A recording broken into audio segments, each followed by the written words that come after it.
অধ্যাপক ইউনূস যে বিদেশিদের ডেকে আনছেন ঐতিহাসিক নির্বাচন দেখাতে, সেই বিদেশিরা দেশে এসে বৈঠক করছেন কার্যক্রম নিষিদ্ধ থাকা আওয়ামী লীগের সাথে। সূত্রগুলো বলছে, বিদেশি সংস্থার প্রতিনিধিরা শুধু মাঠে ঘাটে মানুষের মধ্যেই নয়, খোদ সরকারের উপদেষ্টাদের মধ্যেও নির্বাচন নিয়ে সংশয় দেখছেন। সবশেষ খবর হলো, অন্তর্বর্তী সরকার অভ্যন্তরেই নির্বাচন নিয়ে দেখা দিয়েছে বড় ধরনের অসন্তোষ। পর্দার আড়ালে দুই দলের মধ্যে আসন ভাগাভাগি আর সরকার গঠন নিয়ে সমঝোতা না হয় সরকারের উপদেষ্টাদের মধ্যে একটি গ্রুপ বেজায় চটেছে। অন্যদিকে তিনটি পক্ষ 8ই ফেব্রুয়ারি থেকে বড় ধরনের আন্দোলনে নামছে, এমন খবরে চিন্তিত উপদেষ্টাদের আরেকটি গ্রুপ। এই আন্দোলনের কারণে চট্টগ্রাম বন্দর থেকে শুরু করে প্রশাসনের প্রাণকেন্দ্র সচিবালয় অচল হয়ে যাওয়ার আশঙ্কা করছেন সংশ্লিষ্টরা।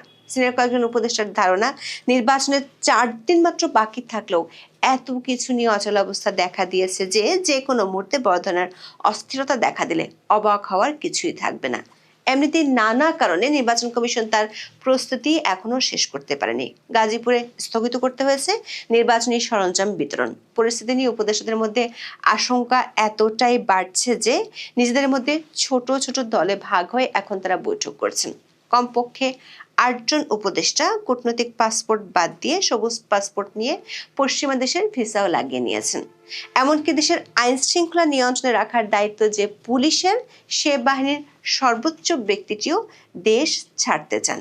এই পরিস্থিতি নিয়ে আন্তর্জাতিক শক্তিগুলোর কাছ থেকেও চাপ আসতে পারে, এই আশঙ্কাও আছে সরকারের কারো কারো মধ্যে। সূত্রগুলো বলছে, মাঠের পরিস্থিতি যমুনার নিয়ন্ত্রণের বাইরে চলে যাচ্ছে ধীরে ধীরে, আর তাতে আতঙ্ক বাড়ছে অন্তর্বর্তী সরকারের উপদেষ্টাদের। বিস্তারিত জান। সাবেক রাষ্ট্রপতি নানা আকুফু আদ্দার নেতৃত্বে কমনওয়েলথ পর্যবেক্ষক দলের 11 জন বাংলাদেশে এসেছেন। 7 ফেব্রুয়ারি তারা বৈঠক করেন আনিসুল ইসলাম মাহমুদের নেতৃত্বাধীন জাতীয় পার্টির একাংশের সাথে। জাতীয় পার্টির নেতারা বৈঠকে নির্বাচন অবাধ, সুষ্ঠু ও গ্রহণযোগ্য হবে কিনা তা নিয়ে সংশয় প্রকাশ করেছেন। এর পরপরই কমনওয়েলথ অনলাইনে বৈঠক করেছে বাংলাদেশে নির্বাহী আদেশে কার্যক্রম নিষিদ্ধ থাকা দল আওয়ামী লীগের সাথে। ওই বৈঠকে শেখ হাসিনার ছেলে সজীব ওয়াজেদ জয়, ডক্টর সেলিম মাহমুদ ও অধ্যাপক জাহানারা আরজু উপস্থিত ছিলেন। কমনওয়েলথ সূত্রে জানা গেছে, আওয়ামী লীগের পক্ষ থেকে কমনওয়েলথকে বলা হয়েছে, সন্ত্রাস দমন আইনে একটি রাজনৈতিক দলকে নিষিদ্ধ করা যায় না। বিষয়টির সাথে একমত বলে জানিয়েছে কমনওয়েলথের প্রতিনিধি।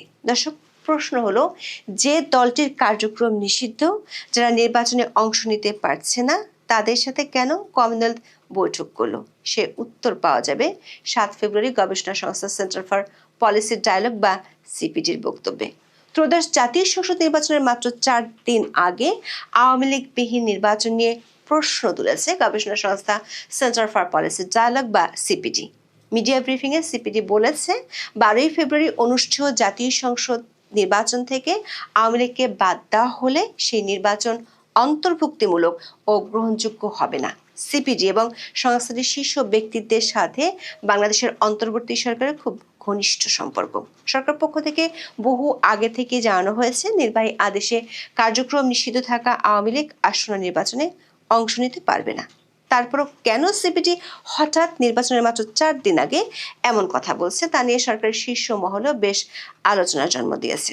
সিপিডি বলছে, কার্যক্রম নিষিদ্ধ থাকা আওয়ামী লীগের বিপুল সংখ্যক সমর্থক ও ভোটার চূড়ান্ত নির্বাচনী ফল নির্ধারণে গুরুত্বপূর্ণ ভূমিকা রাখতে পারেন। তাদের মতামত ও অংশগ্রহণ উপেক্ষা করা হলে নির্বাচনের বিশ্বাসযোগ্যতা প্রশ্নের মুখে পড়তে পারে।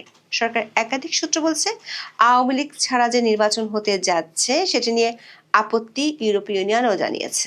সরকার উপদেষ্টাদের আশঙ্কা, আন্তর্জাতিকভাবে নির্বাচনটি বড় ধরনের প্রশ্নের মুখে পড়তে যাচ্ছে। কমনওয়েলথের সাথে বৈঠকের পরপরই সজীব ওয়াজেদ জয় সামাজিক মাধ্যমে বার্তা দিয়েছেন। তিনি ভোট দিতে না যাওয়ার আহ্বান জানিয়ে বলেছেন, গায়ের জোরে সংস্কার করলে সে সংস্কার কোনো কাজে দিবে না। তবে আওয়ামী লীগ বিহীন নির্বাচনে সরকার উপদেষ্টাদের একটি পক্ষের চেষ্টা ছিল বিএনপি ও জামাত জোটের মধ্যে আসন ভাগাভাগি সমঝোতা এবং 2 জোট মিলে সরকার গঠন করা।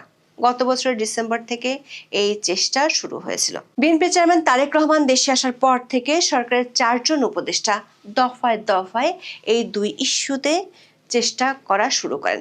খালেদা জিয়া মারা যাওয়ার পর 2রা জানুয়ারি তারেক রহমানের সাথে দেখা করতে গিয়েছিলেন জামাতের আমির। সাক্ষাৎ শেষে অতীতের মতো ভবিষ্যতেও বিএনপির সঙ্গে মিলেমিশে কাজ করার কথা বলেন জামাত ইসলামের আমির, কিন্তু বিএনপির শীর্ষ পর্যায় থেকে বিষয়টি নিয়ে অনাগ্রহ দেখানো হয়।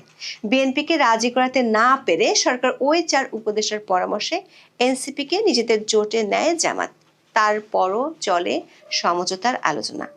সূত্রগুলো বলছে আন্তর্জাতিক বেশ কিছু পক্ষের আপত্তিতে বিএনপি এই সমঝোতায় যেতে রাজি হতে পারেনি। সবশেষ 6 ফেব্রুয়ারি আন্তর্জাতিক সংবাদ মাধ্যম রয়টার্সের কাছে দেয়া সাক্ষাৎকারে নির্বাচনের পর জামাত ইসলামীর সঙ্গে ঐকমত্যে সরকার গঠনের সম্ভাবনা নাকচ করে দেন তারেক রহমান।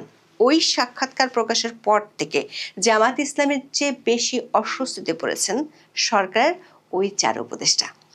এই উপদেষ্টাদের আশঙ্কা, বিভিন্ন সময় তারা বিএনপি ও দলটির সাথে সম্পৃক্ত অনেক কর্মকর্তার বিরুদ্ধে নানা ধরনের অ্যাকশন নিয়েছিলেন নিয়ম ও আইন বহির্ভূত অনেক সিদ্ধান্ত, যেগুলো নিয়ে বিএনপি এককভাবে ক্ষমতায় আসলে তারা বিপদে পড়তে পারেন। তবে সরকারের উপদেষ্টাদের মধ্যে যে গ্রুপটি নির্বাচন চায়, এমনকি সেটি যেনতর নির্বাচন হোক বা না হোক, সেই গ্রুপটির মধ্যে আতঙ্ক দেখা দিয়েছে নির্বাচন আদৌ সরকার করতে পারবে কি না তা নিয়ে।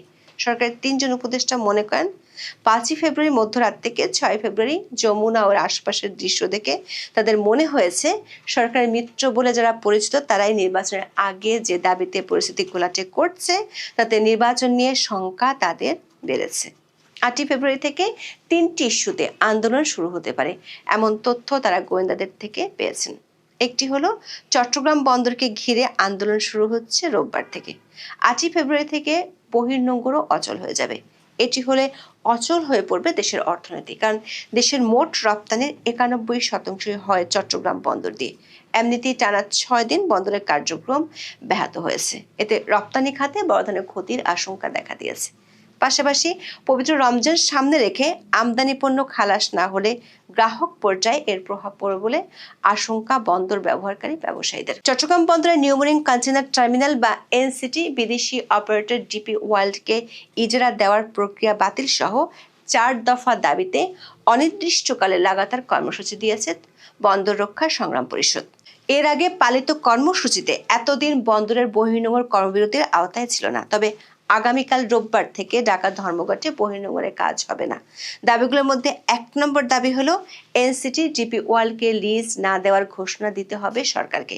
এছাড়া আন্দোলনরত কর্মচারীদের বিরুদ্ধে এখন পর্যন্ত গৃহীত শাস্তিমূলক ব্যবস্থা বাতিল, তাদের বিরুদ্ধে কোনো আইনগত ব্যবস্থা না নেওয়া এবং বন্দর চেয়ারম্যানকে প্রত্যাহারের দাবিও আছে। শনিবার দুপুরে চট্টগ্রাম প্রেস ক্লাবে অনুষ্ঠিত সংবাদ সম্মেলনে বন্দর রক্ষা সংগ্রাম পরিষদ এই আন্দোলনের ডাক দিয়েছে। দর্শক, নিউমোরিং কন্টেইনার টার্মিনাল বা এনসিটি পরিচালনার ভার সংযুক্ত আরব আমিরাতের বন্দর পরিচালনাকারী প্রতিষ্ঠান ডিপি ওয়ার্ল্ডকে দেওয়ার সিদ্ধান্তের প্রতিবাদে চট্টগ্রাম বন্দরের শ্রমিক কর্মচারীদের টানা 6 দিনের কর্মবিরতি চলে গত সপ্তাহে। এ কারণে বন্দরে পণ্য খালাস বন্ধ হয়ে গিয়েছিল।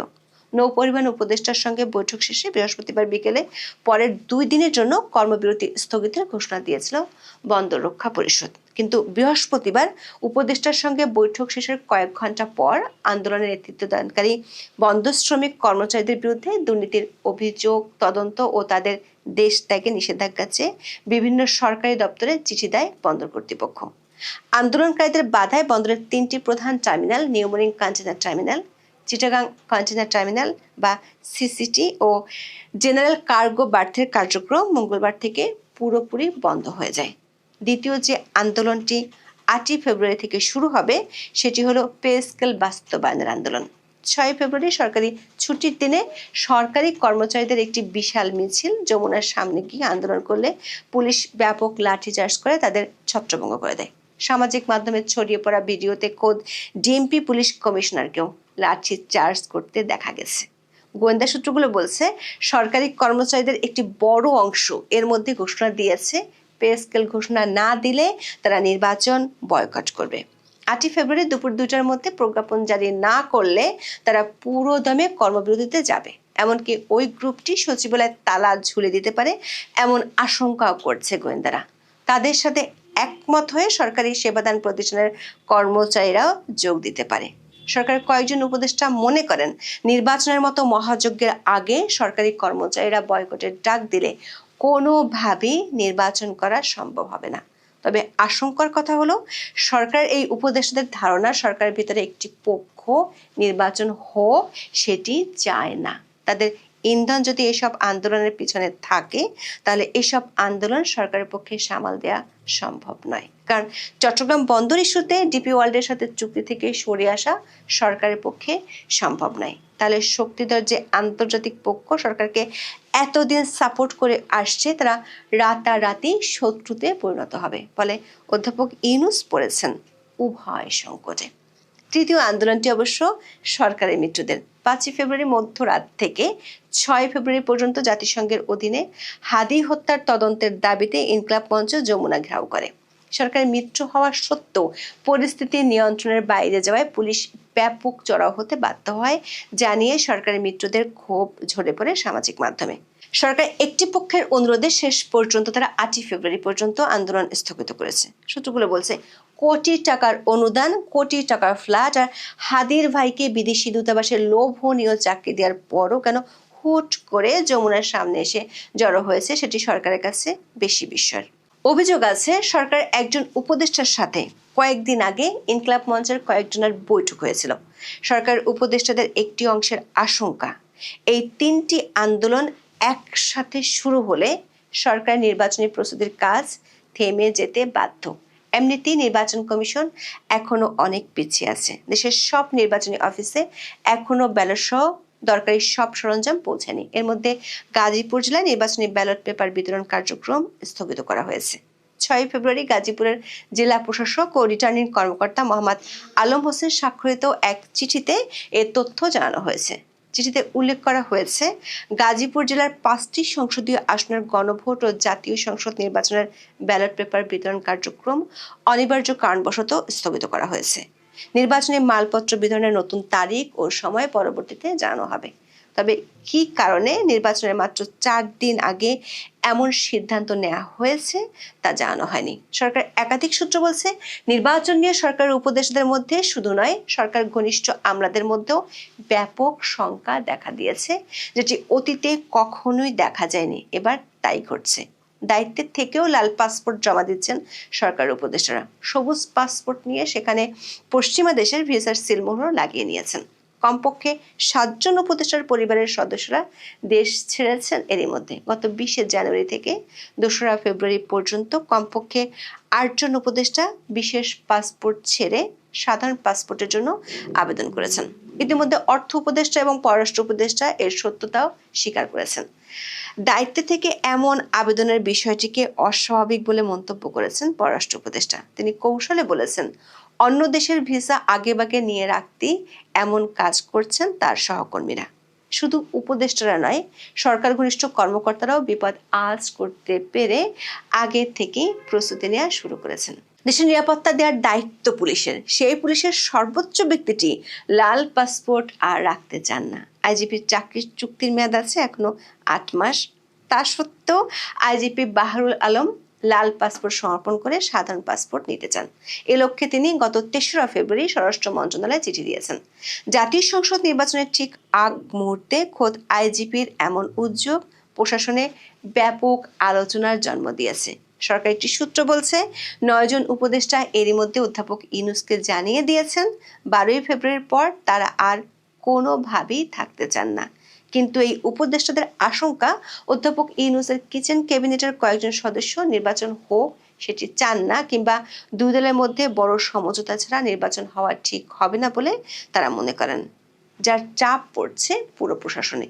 যে কারণে অস্থিরতা আর গভীর সংশয় ছড়িয়ে পড়ছে সবখানে। আর এই কারণে অনেক মানুষ প্রকাশ্যে বলছেন নির্বাচন আদৌ হবে কিনা তা নিয়ে তারা নিশ্চিত নন। কেউ কেউ আবার মনে করছেন এত যদি কিন্তুর মধ্যে নির্বাচন হলে সেটি হবে কেবল আনুষ্ঠানিকতা। সেই আনুষ্ঠানিকতা কতটুকু সারতে পারবে তার লক্ষণ আগামী 2 দিনের পরিষ্কার হয়ে যেতে পারে। এখন এ পর্যন্ত।